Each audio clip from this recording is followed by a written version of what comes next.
Hey guys, first things first, I just need to warn you that occasionally I might be interrupted by my son, who likes to come in and out of my recordings and ask for something to eat or for me to put something on the telly. So just be mindful of the fact that if I'm interrupted, it's not my fault, okay? Today we're going to look at something called the teleological argument. And the teleological argument for the existence of God is kind of like the intelligent design argument brought up in the 5 ways of the cosmological argument presented by Thomas Aquinas. Except this one's kind of a little bit more developed, and it ends up being developed by this guy called Paley. And its argument is that there's like an end goal tied to the design of the universe. Okay? So what are we going to do to try and understand this broader goal, which is to understand and evaluate the teleological argument for the existence of God? Well, we're going to name, define, and interrelate key terms. We're then going to explain the inductive and analogous nature of the teleological argument, and then we're going to discuss the objections to the teleological argument that have been brought up by two very famous philosophers and or thinkers. All right? So I need you to stop right now. I pretty much expect you to be around about a 0 or a 1 for most of these, but just make sure for all these success criteria you've scored yourself in terms of whether your level of understanding and thinking is at this point in time. Okay? Alright, now I mentioned before that the idea of the teleological argument is that there's a endpoint, there's a goal to the end of the universe. Or more important, I think instead of having an endpoint, we should probably say there's a purpose, and that purpose might be ongoing constantly, but still there is a purpose or something to strive towards. Alright?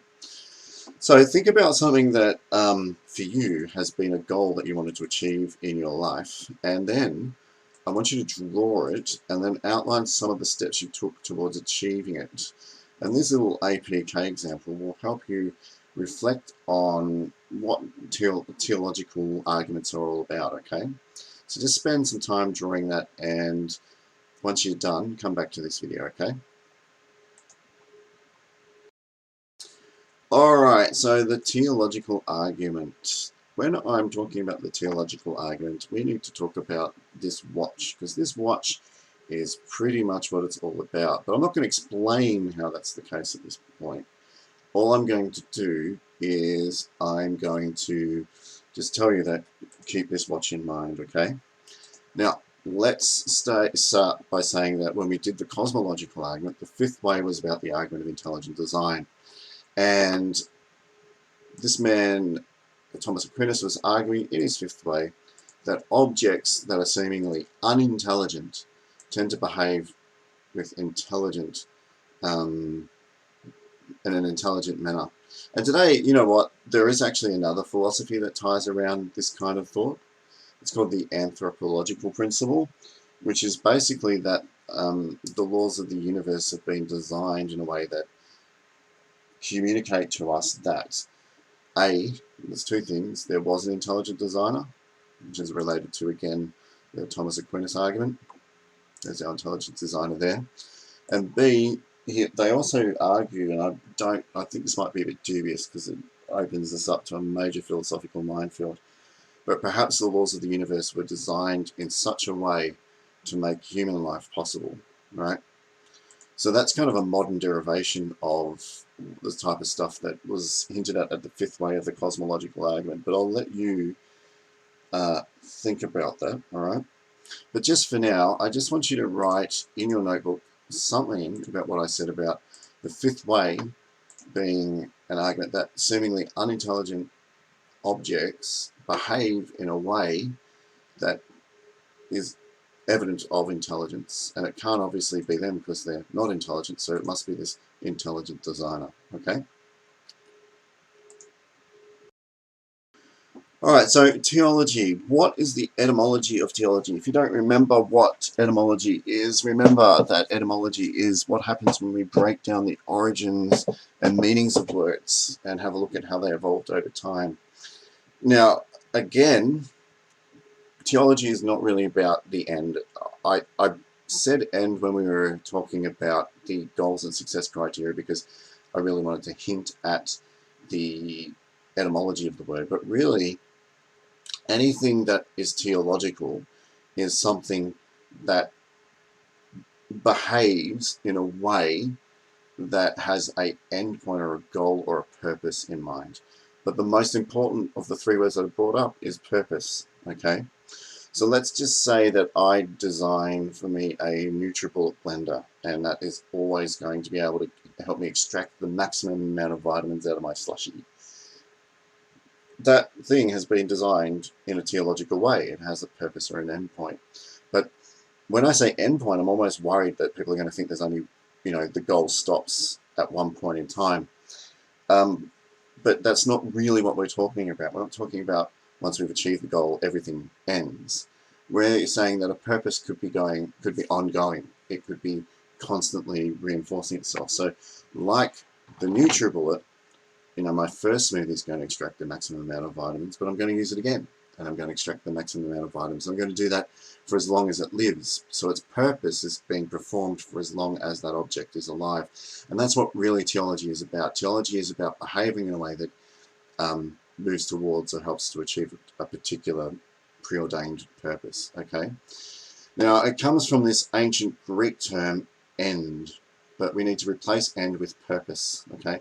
And of course, when we see logical, we talk about logos, and we need to remember, which we'll look at year 12, that the Greeks thought that words reflected pure logic, and therefore the study of something in its words is really the study of what it is. So it basically means logos, an end, so it's the end discussion.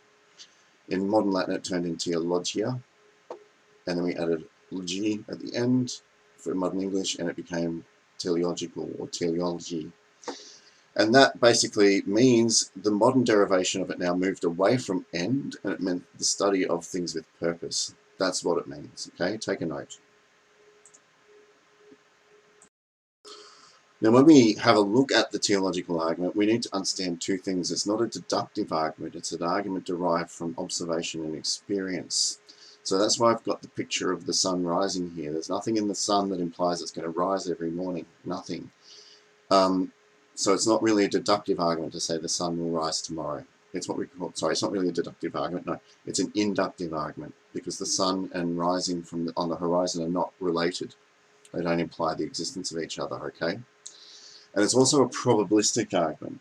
And then by that, what we mean in terms of probabilistic is that we suggest that it's highly probable that this is the case. We're not 100% certain, but it looks like, based on the evidence, that this is the case. So the teleological argument is inductive, and it's also probabilistic, and it's also an analogy. All right. Now, when I teach analogies in the classroom, they will always follow this formula. A is to B as C is to D. Cats are to dogs as brothers are to sisters. Right. And what's really going on is not that A is similar to C, it's that the pair of A and B and their relationship is the same relationship for C is to D. And I told you my son would interrupt me. Listen, see? Here he is. So I've got to put this on pause, okay? Take a note. Okay, so we understand what analogies are. And what we need to understand is the analogy that underpins Paley's teleological argument. Okay, and this is it. It's pretty simple. I think you're going to just grasp it by looking at it. The watchmaker is to the watch as God is to the universe. Right? Now, why does he claim this? Well, basically he says a watch is such a highly ordered object designed to perform a particular purpose or function. And everybody knows that a watchmaker made it. So if we find evidence of objects that we have made ourselves designed to achieve a particular purpose, then perhaps God created this even more amazing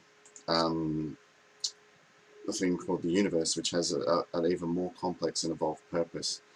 And if you need to, I go to the mind map that I've posted up on Google Classrooms and watch this video, because it's a perfect little succinct definition of what William Paley was all about. Okay, so take a note, you really need to have visual representations as well as some kind of verbal explanation of what's going on, and you need to record the extra points that I talked about, okay?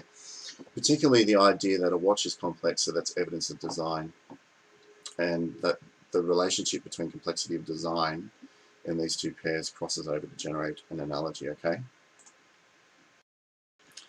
All right, so as always, we need to practice reading and understanding the text that we have been required to study. So I've downloaded the first section of Paley's watchmaker argument. We're not going to read the whole thing, just the first introduction to give us a sense of what he's all about, okay? So occasionally you're going to have to stop and take notes. Here he starts right here. In crossing a heath, which that's just a piece of grass, suppose I pitched my foot against a stone and were to ask how the same stone came to be there. I might possibly answer that for anything I knew to the contrary, it had lain there forever. And most people would think that. If I stumbled across a rock in a park, I'd go, yeah, it's just a rock. And nor would it perhaps be very easy to show the absurdity of this answer. You're saying, yeah, well, this answer that's always just been there is absurd, but most people just accept it. So it's not easy to argue that this is absurd. But suppose I had found a watch upon the ground, and it should be inquired as to how the watch happened to be in that place. I should hardly think of the answer which I had given before. So most people wouldn't say, oh, look, that's a watch. It's always been on the ground. It just naturally happened to be there. That for anything I knew, the watch might have always been there. No, not many people would argue that, would they? Yet why should not this answer serve for the watch as well as the stone? Why don't we argue for the same kind of things? What's the difference between the watch and the stone? Why is it not as admissible in the second case, in the case of the watch, as it is in the case of the stone, the first?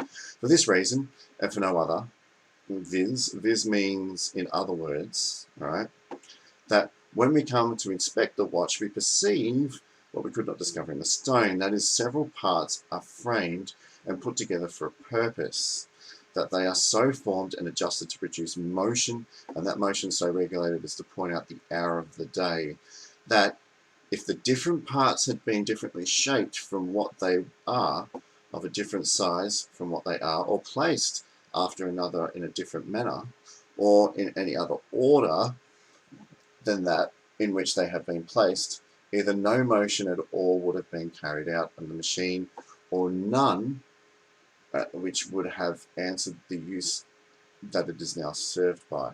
It's served by it. Okay, so there we get into some abstract old English terms, but it's pretty simple what he just said, okay, in this little paragraph.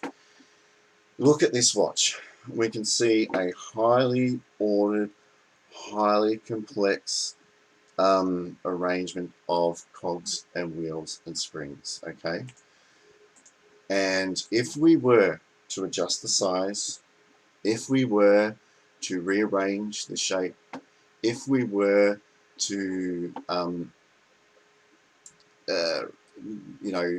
if we were to rearrange the shapes of the things inside themselves or place them in different orders or positions, two things would happen. It would stop working, or it would serve another purpose. It would perform another function, all right? So that in turn tells us that the watch has been specifically ordered and designed with all of its many different parts and arranged with all of its many different parts to serve one purpose, which is to create motion inside of it and therefore show the time. Okay? Take a note. Is this my son coming? Yes, it is. I'll be back, guys. I have lots of... Sorry, guys. We went bushwalking yesterday, and we decided to go jump in a couple of creeks and lakes and stuff and go for a bit of a swim. And, of course, that means mosquito bites. So I have to fix the mosquito bites. They're so itchy. They're so painful. Anyway, so it doesn't take a genius to realize that the universe has been highly ordered, highly arranged, and highly designed to carry out a particular purpose, all right? And that means that the watch is analogous to the universe, and the designer of the watch is analogous to the God, or the divine creator. And that's basically it.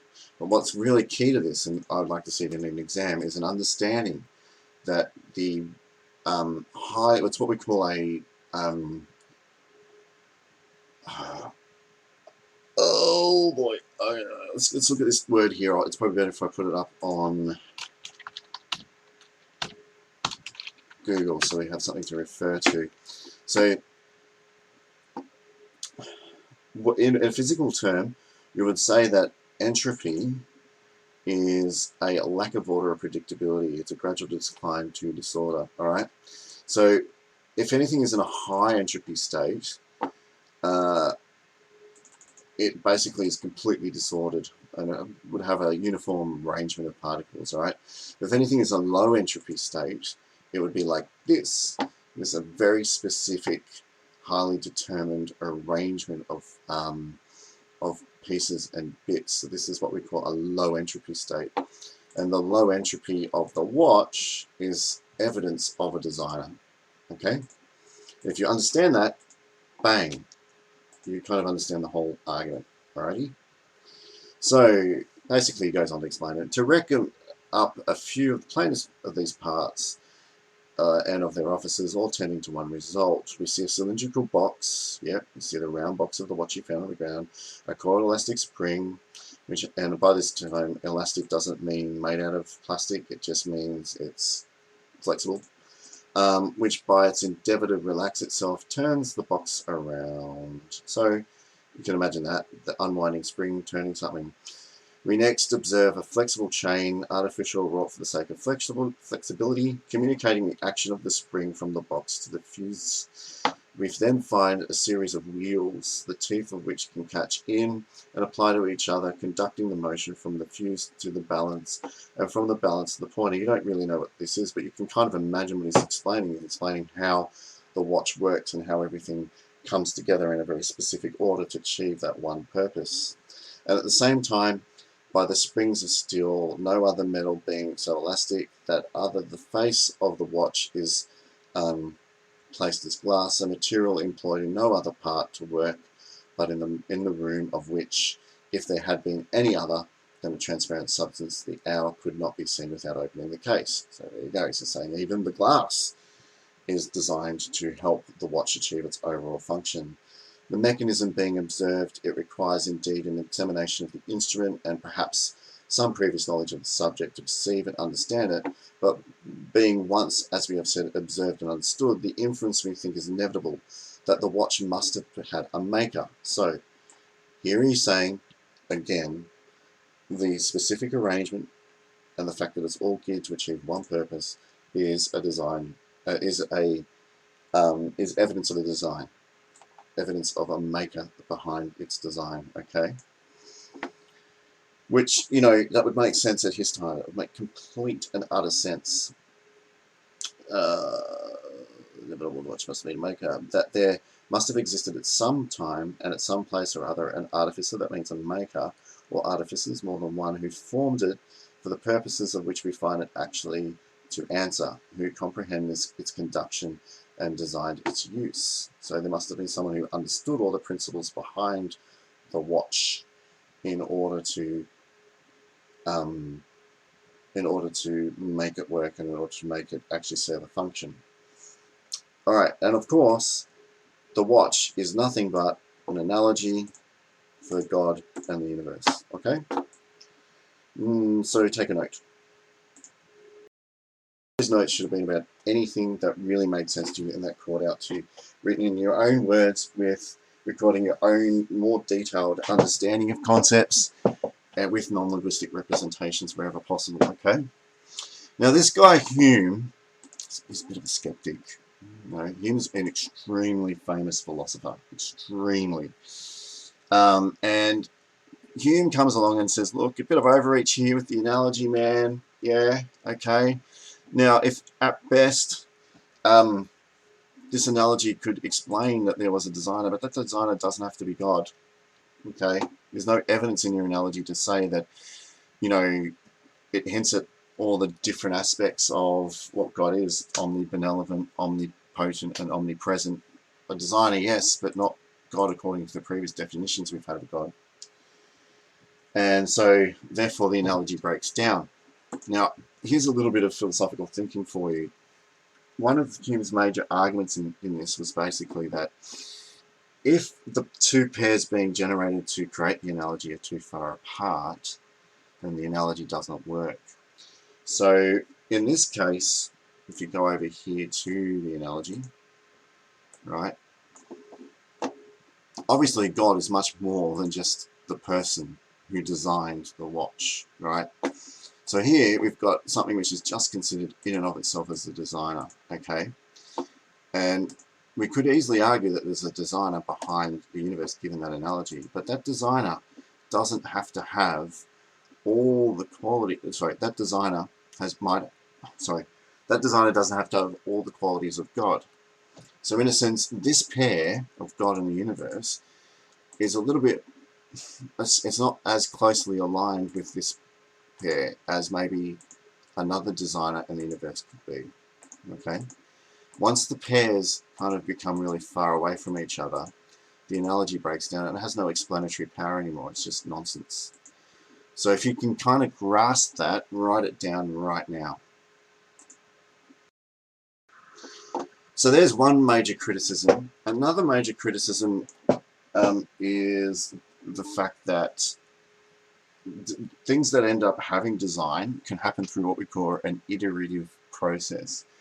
Iterative processes are processes that repeat themselves on and on and on again. So if I say, a classic example of iteration happens in computer programming, right? So I might say, you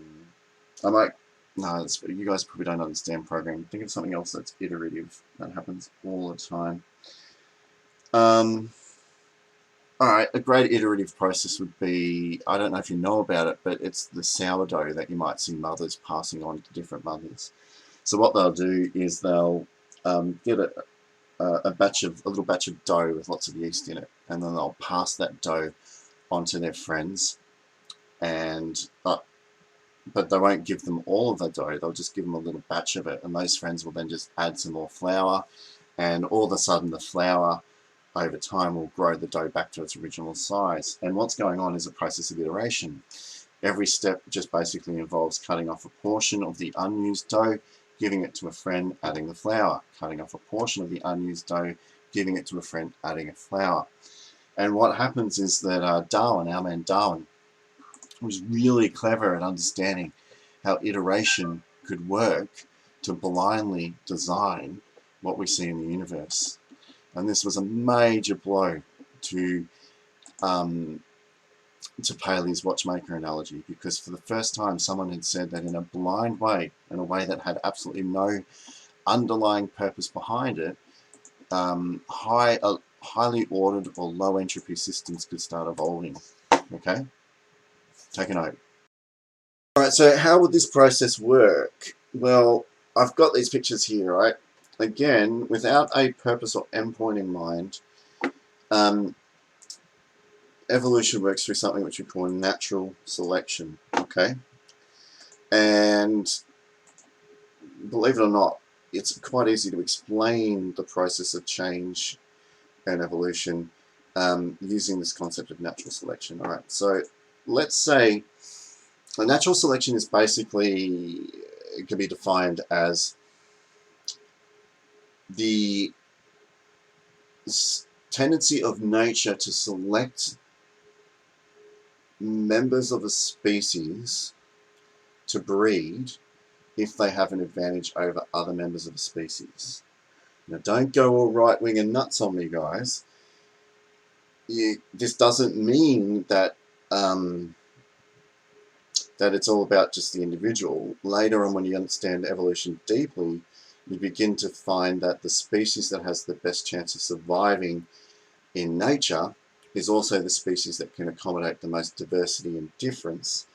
And usually you find the most social, compassionate, and moral species tend to have an overall advantage selectively because they've preserved the many different variances or differences within their population that allow them to meet the selection pressure. Okay, so a selection pressure could be a capacity to, a scarcity of nutrients, okay? And here we've got a case of a giraffe that isn't able to reach all the nutritional leaves. But maybe here we do have one that is able to reach some of the nutritional leaves. Now, out of these two guys, right, the person who's going to appear to be the most attractive, now this guy's not saying this guy's attractive, just saying he's vain. He obviously thinks he's attractive. But the person who appears to be the most attractive to other female giraffes would be the guy who is a little bit taller and has a much more firm fit. Also, he's more likely to live longer and evade predators when compared to that guy. So he has a natural advantage, all right? And because he's able to live longer, evade predators and such, he's more likely to reproduce, and he passes on the taller growing gene. And in turn, only over generations and generations, all giraffes end up being this size, but some kind of mutation or change in the genes happens which allows you to grow taller, and that even taller guy has a better chance of reproducing, and those genes get passed on, and we see an evolution of the species. Now remember this, and remember this clearly, right? When Adam Spencer said survival of the fittest individual, he clearly misunderstood evolution, all right? Evolution also works on the level of exchanging information and ideas and enabling the species to survive. So you might have a sickly child who ends up being a genius.